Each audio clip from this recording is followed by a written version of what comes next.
is between 2 million plus who have departed. Are those undocumented? So we don't really know.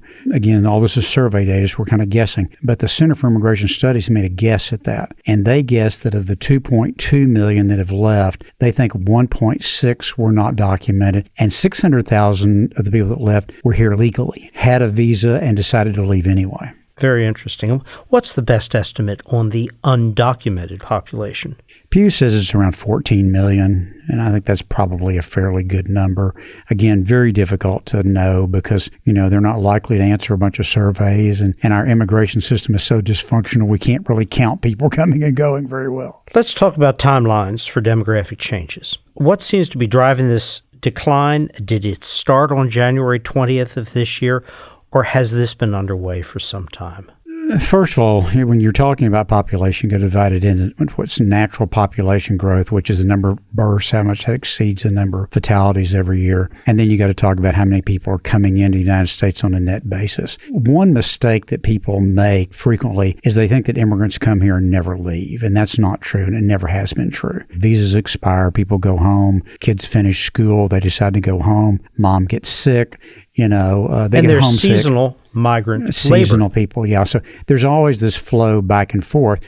Now, in the Biden administration, there was a big uptick in immigration. A lot of that had to do with the cartels sort of figuring out a way to game refugee status claim. They were actually advertising, you can get in and you'll be paroled into the country and you won't get a hearing. This was actually a marketing campaign the cartels ran. The Biden administration was slow to respond to that. They finally did towards the end of the administration, and the numbers started going down pretty dramatically. But Trump, being the marketing guy that he has really done a great marketing campaign on convincing people not to come here. The CBO, Congressional Budget Office's updated projections suggest the slowest population growth in U.S. history. Now, how significant is that latest figure? What happens to the country's demographic foundation when population growth actually turns negative, as the CBO suggests will happen in 2031? And I'll tag a question onto that. Is it not true that for some time, immigration has been the offset to what would have been otherwise a drop in total U.S. population? So the natural has not gone negative yet. It went negative in 21 because of the pandemic. That's the first time in history of the United States that the natural growth went negative. But what you're pointing out is that the CBO says it's going to go negative in 2030, and that negative number keeps getting bigger from now on, just because the birth rate is so low. We're at 1.6 in the United States. So what immigration has done has propped up our population growth. In 24, the Census Bureau says that natural population growth was about 500,000, but the immigrant population was almost 3 million. So it's been contributing 70-80% of our population growth. By the way, here in Harris County, it's been 100% of the growth. It is the only reason why Harris County has continued to grow. How about one question, Bill, on around the world, in developed countries, common phenomenon.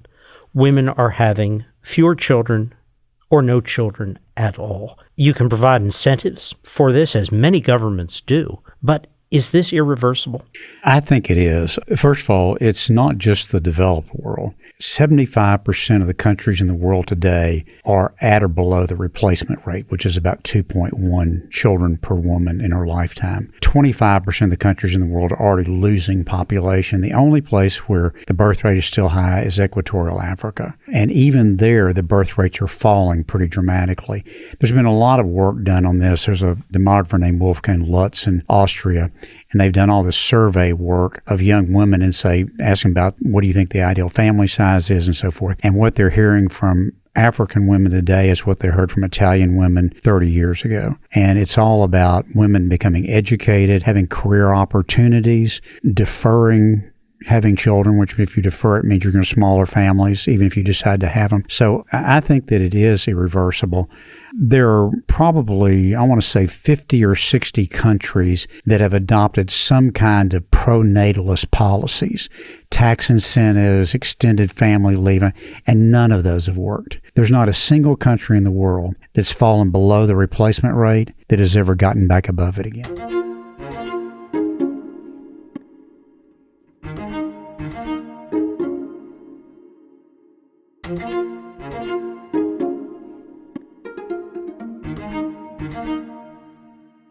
All right, so consequences.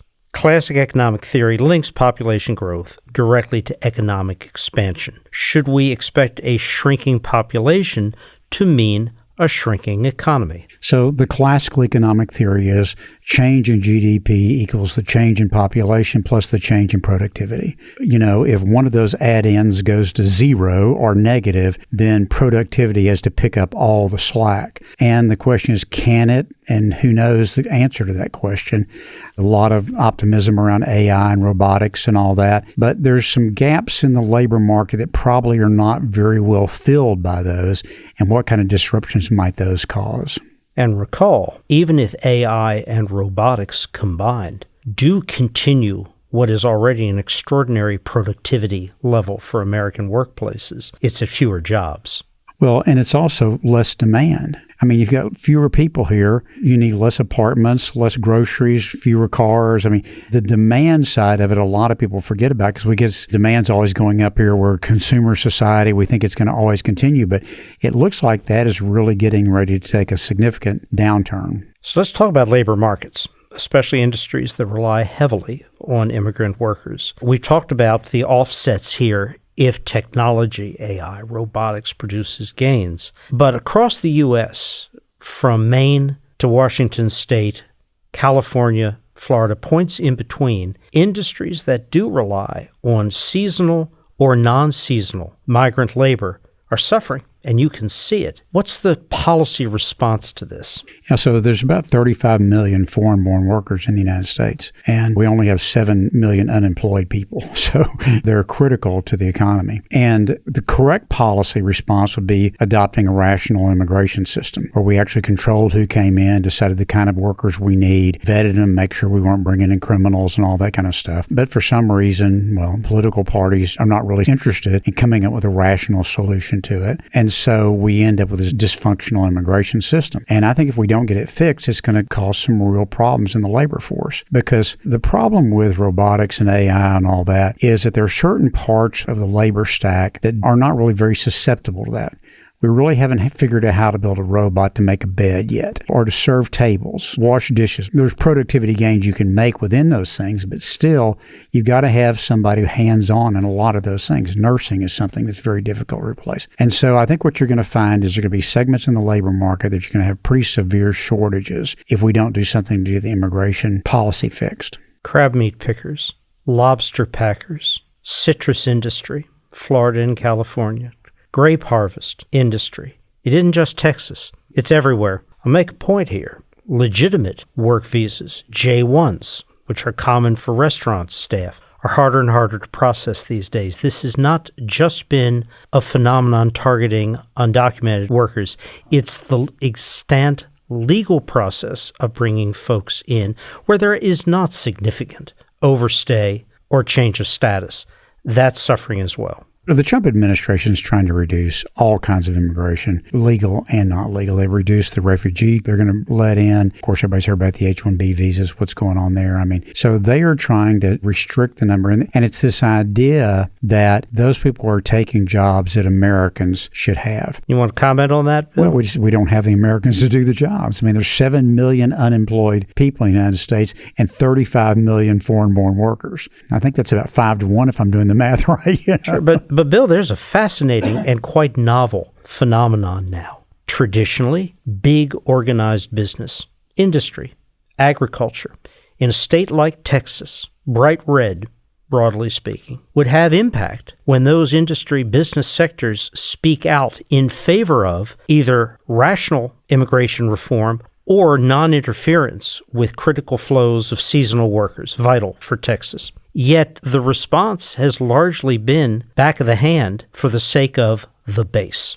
And this is quite new. You want to comment on this? Yeah, so the sort of Chamber of Commerce, country club Republicans that I call them, they just don't have much influence in the Republican Party anymore. This is not the days of James Baker and George Bush and that sort of a mindset. Reagan tried to fix this. George W. tried to fix it. George W. certainly did. And if he was the last president to truly invest himself and his capital in what you talked about, fundamental structural reform of a fundamentally broken immigration structure, and he couldn't do it. Yeah, and frankly, it's not that complicated from a structural standpoint. We have this fabulous immigration lawyer here named Charles Foster, who I know you know, who wrote the plan for George W. And it's about a 20-point plan, and you sit and read it. Well, that makes all the sense in the world. Why haven't we done that? And the reason we haven't done it is the whole Clinton-era globalization. There was a backlash from that. And people said, we're outsourcing jobs, we're bringing in immigrants, we're doing all this stuff.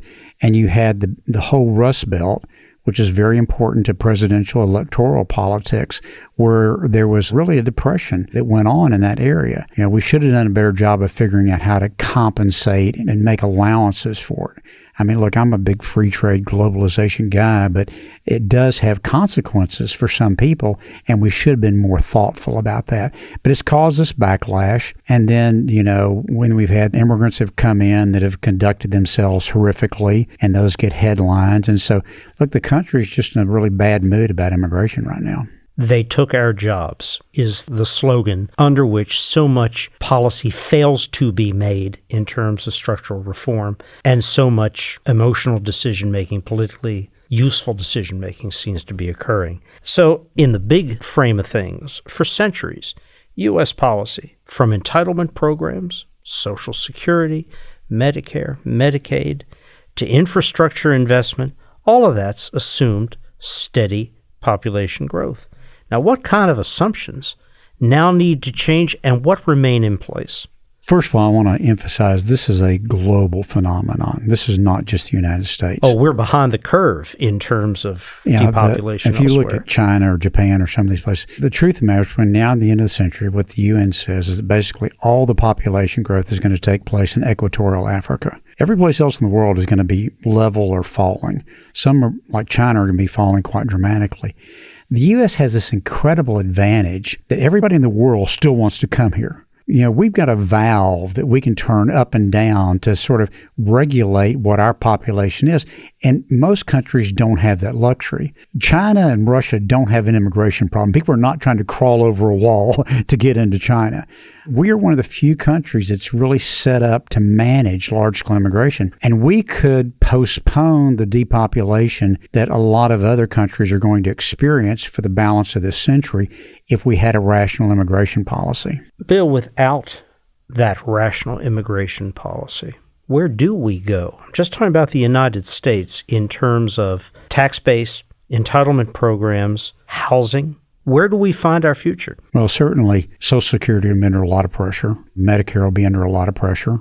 We currently have a housing shortage, but most of the economists that are looking at that think that's going to be absorbed pretty quickly now, probably in the next 5 to 10 years, and we'll actually end up with a housing surplus. I know it's hard for people to think about this. But that's fascinating, a housing surplus. Well, in Japan, there's 9 million vacant houses right now. All over Europe, Italy has a program where if you'll go buy one of these mostly farmhouses that have some nice property, beautiful places, you can buy them for €1. But you've got to agree to move in and fix them up and all that kind of stuff. So this is what the future looks like. But it's going to require us to make some policy adjustments. And I'll give you one example you and I've talked about before. We don't need to be building any more school capacity. Now, you may need to replace an old school here or there, but the truth is the United States will never have more school-aged children ever than it has today. And Bill, I want to seize on that right now. Many school systems that I've read about are saying, well, we fell into the trap of assuming no more population growth of student-age children, and we stopped building, and now we got to scramble to bring folks on. What you're saying is the projections are that won't happen again. You may have particular areas that are growing, like because the suburbs are still doing better than the inner city. Inner city school districts are going to be under more pressure than suburban districts are. But I tell you, the school districts are getting a lot smarter about this. Most of them are now doing 10-year demographic studies on their district. And so in our area, Fort Bend, Cy-Fair, Clear Creek have all done demographic studies that I've seen, and all of them are projecting either zero enrollment increase or enrollment decline. So, is there a potential here for re-urbanization? I think that there is a potential for reimagining what the urban environment looks like. I don't think people are coming back from the suburbs. They've indicated pretty clearly that they prefer that lifestyle to an urban lifestyle. but I think you can start thinking about a different kind of urban experience. And, there are some potential benefits, by the way, from depopulation. I don't want to present it as this big catastrophe that's going to happen, because even though tax bases are going to be under challenge, we're not going to be constantly trying to catch up on building infrastructure, for example. And I'll give you a good example. This big freeway project that we're doing here in Houston, I think that'll be the last big freeway project ever done in the city of Houston, because we're not going to have a population that's going to need more capacity. We could only dream, Bill, of a time when Houston's highways hoping I survive long enough to see it. Are not congested. But you bring up a very important point. It is assumed, whether it's Japan, South Korea, Europe, U.S., that depopulation is uniformly a negative phenomenon. Correct. But you're arguing, and others have, there are ways, if you can mobilize political support, to structure things so it is not that unrelieved bad thing. Now, there are certainly some very significant advantages from it. I'll give you a weird little thing that's talked about quite a bit in this area. As you start depopulating, the population starts getting older. One thing about older people, they cause less trouble than young people do. And so the projection is crime rates will go down. Countries are less likely to be at war with their neighbor. If their population is older, you got fewer young men to send to war. So there are some real benefits from this, but we can make it better or worse based on the decisions we're making right now about it. And the decisions that have been made so far are to continue to grow the deficit, not just grow it, but at an expanding rate. The tax bill is enormous in terms of interest payments and the potential challenge to the value of the dollar and the bond markets. The entitlement programs have not been fundamentally reformed in terms of maximum benefit age, payments in any of the steps that you would take. And I'm assuming, Bill, that however policies go, your tax base with an aging population, a beginning of an inverted pyramid, demographic pyramid, is going to suffer. Well, certainly that would be the expectation. Again, though, it depends to some degree on productivity. If we have some dramatic surge in productivity, that might not be the case. But that is the big question mark in my mind, as to what degree are we going to be able to offset population decline with productivity. I don't think we know the answer to that yet.